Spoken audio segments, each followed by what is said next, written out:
அர்ஜுனா, ஜனனம் மற்றும் செயல்பாடுகளின் தெய்வீக தன்மையை உணர்ந்தவர்கள் பிறப்பு சுழற்சியிலிருந்து தப்பி என்னை அடைகிறார்கள். மற்றும் பலர் பற்று, பயம், கோபம், மோகம் ஆகியவற்றில் இருந்து விடுபட்டு என்னில் முழுவதுமாக தஞ்சம் அடைகிறவர்களும் தூய்மை பெற்று அமர நிலை அடைகிறார்கள். தெரிந்தோ தெரியாமலோ மனிதன் தேர்ந்தெடுக்கும் எந்த பாதை ஆனாலும் இறுதியில் சேரும் இடம் இறைவன்தான். ஆயினும் பார்த்தா பொருள் சார்ந்த வழியில் முன்னேற்றமென தோற்றம் விரைவாக காணப்படுவதால் மக்களும் அவ்வழியையே பெரும்பாலும் தேர்ந்தெடுக்கின்றனர். அம்மா, எனக்கு ஒரு டவுட்டு. என்னடா இன்னும் வரலையேன்னு பார்த்தேன், சொல்லு. அது எப்படி எந்த பாதையை தேர்ந்தெடுத்தாலும் கடைசியா கடவுள்கிட்ட தான் போவோம்னு சொல்றாங்க?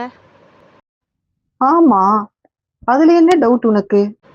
ஏமா, நான் பெரம்பூர் போகணும்னா பெரம்பூர் போகிற வழியில் போகணும், திருச்சி போகணும்னா திருச்சி போகிற வழியில் தானே போகணும்.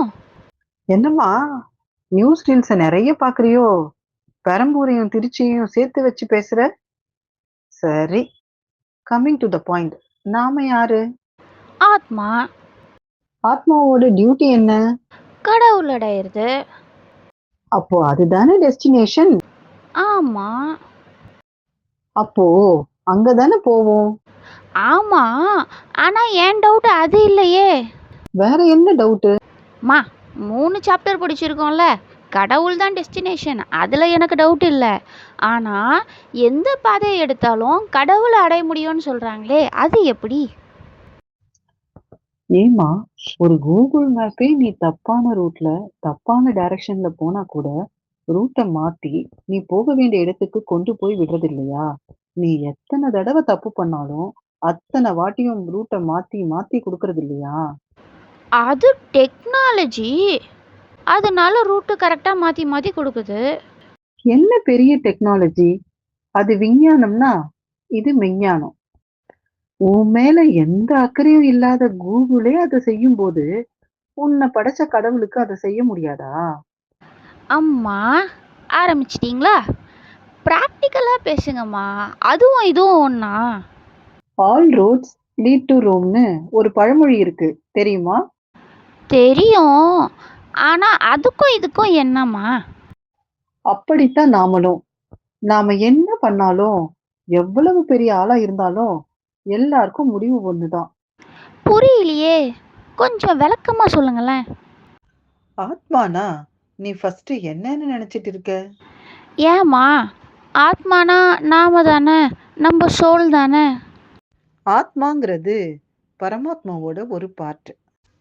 கடல்ல இருந்து ஒரு கப் தண்ணி எடுத்துட்டு வந்தாலும் கடல் தண்ணியோட தன்மையும் நீ எடுத்துட்டு வந்த தண்ணியோட தன்மையும் ஒரே மாதிரி தானே இருக்கும். நாம எந்த சோர்ஸ்ல இருந்து வந்தோன்றத மறந்துடுறோம்.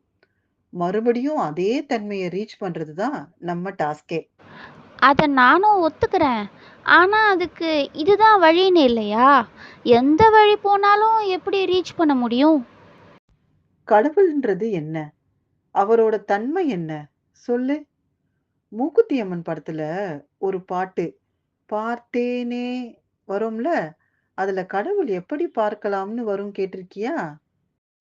ஆ, கேட்டிருக்கேனே. வேதங்கள் மொத்தம் ஓதி யாகங்கள் நித்தம் செய்து பூஜிக்கும் பக்தி அதிலும் உன்னை காணலாம். பசி என்று தன் முன் வந்து கையேந்தி கேட்கும் போது தன் உணவை தந்தால் கூட உன்னை காணலாம். உன்னை காண பல கோடி இங்கு வாரி இறைக்கிறார்கள். எளிதாக உன்னை சேர இங்கு யாரு நினைக்கிறார்கள்? அலங்காரம் அதில் நீ இல்லை, அகங்கார மனதில் இல்லை, துளி கள்ளம் கபடம் கலந்திடாத அன்பில் இருக்கிறாய். உணர்ந்தேன் உனையே உனையே, மறந்தேன் எனையே எனையே. இப்போ சொல்லு, கடவுளோட தன்மை என்ன? ஓகே, அன்பே சிவம். கரெக்டு. அப்போ நாம் சோஷியல் சர்வீஸ் பண்ணாதான் கடவுளை பார்க்க முடியுமாம்மா? அதெல்லாம் இல்ல. நீ என்ன வேலை பண்ணாலும் அத முழு அர்ப்பணிப்போட பண்ணா அதுவே போதும். அதுவே உன்னை இறைநிலைக்கு கொண்டு போய் விட்டுடும். அது எப்படிம்மா முடியும்? அம்மா பாட்டுலாம் எப்பவுமே நல்லா ரீச் ஆகும். எப்படி சொல்லு? அம்மா பாட்டா? ஏன்னா அந்த பாட்டில் எல்லாருமே அவங்க அவங்க அம்மாவை நினச்சி ஃபீல் பண்ண வைக்கும். அதனால அந்த பாட்டெலாம் ஹிட் ஆகும். நான் கேட்டதுக்கும் இதுக்கும் என்ன சம்மந்தம்? இரு சொல்றேன். எல்லாருமே அவங்க அம்மாவை நினைச்சு ஃபீல் பண்றதுனால தான் அம்மா பாட்டெல்லாம் மேக்சிமம் ஹிட் ஆகுது இல்லையா? ஆமாம். கடவுளை நம்ம பெத்த பையனா நினைச்சு ஃபீல் பண்ற வைக்கிற ஒரு பாட்டு இருக்கு தெரியுமா? Are you kidding? அது எப்படிம்மா முடியும்? நார்மல் அம்மா பையன் பாட்டுனா அவங்கவுங்க பசங்களை நினச்சி ஃபீல் பண்ணுவாங்க. அதனால் அந்த பாட்டு ஹிட் ஆகும். பட் கடவுளையே நம்ம பையனாக நினைக்கிற அளவுக்கு எப்படி என்னால் நம்ப முடியலையே. அதுதான் மேஜிக். பி சுசீலான்னு ஒரு அம்மா இருக்காங்க. அவங்க பாட்டை அவங்க குரல்ல கேட்டாலே தெரியும் அவங்களுக்கு கடவுளோட பூரண அருள் இருக்குதுன்னு. அவங்களோட நிறைய பாட்டு நமக்கு அமைதி கொடுக்கும், தாலாட்ட வைக்கும். அம்மா பாசம், பிரிவோட சோகம்னு எல்லா ஃபீலிங்கையும் முழுசா ஃபீல் பண்ண வைக்கும். ரொம்ப முக்கியமா கடவுள் பாட்டு. அதுலயும் திஸ் பர்டிகுலர் சாங் சொல்ல சொல்ல இனிக்குதையா முருகா வர பாட்டு. இவங்க குரலுக்கே டஃப் கொடுக்கற மாதிரி சாவித்ரி அம்மா சூப்பரா நடிச்சிருப்பாங்க. சொல்ல சொல்ல இனிக்குதடா முருகா, சொல்ல சொல்ல இனிக்குதடா முருகா, உள்ளமெல்லாம் உன் பெயரை சொல்ல சொல்ல இனிக்குதடா. பிள்ளைப்பிராயத்திலே பெரிய பெயர் பெற்றவனே, பிள்ளைப்பிராயத்திலே பெரிய பெயர் பெற்றவனே, உள்ளமெல்லாம் உன் பெயரை சொல்ல சொல்ல இனிக்குதடா முருகா. முருகன் என்றால் அழகன் என்று தமிழ் மொழி கூறும், அழகன் என்பன் குமரன் என்று மனமொழி கூறும்.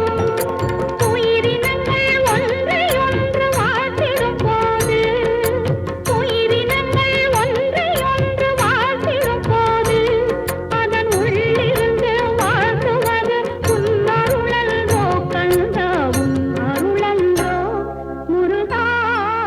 சொல்ல சொல்ல இனிக்குதடா முருகா, உள்ளமெல்லாம் உன் பெயரை சொல்ல சொல்ல இனிக்குதடா முருகா.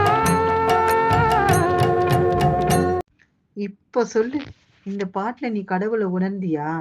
100%. எப்படி? அதான் நானும் கேட்குறேன், எப்படி? இந்த பாட்டை கேட்குற எல்லாருக்குமே முருகனையே தன்னோட மகனாக நினச்சி அவரை கொஞ்சம் தோணுதில்ல? மனசில் ஏதோ ஏதோ சொல்ல தெரியல, ஒரு நல்ல ஃபீல் வருது. இது எப்படிம்மா சாத்தியம்? சுசீலா அம்மாவோட குரலால, அவங்களோட டெடிகேஷனால, அவங்களோட அர்ப்பணிப்போடு செஞ்ச வேலையால. ஆமாம்மா, அவங்க நிஜமாவே ஏதோ மேஜிக் பண்ணியிருக்காங்கம்மா இந்த பாட்டில். இப்போ சொல்லு, இத்தனை வருஷம் இத்தனை பேரை இன்ஸ்பயர் பண்ணிட்டு இருக்கிற அவங்க செஞ்சது இறைத்தொண்டு தானே? நிச்சயமாம்மா.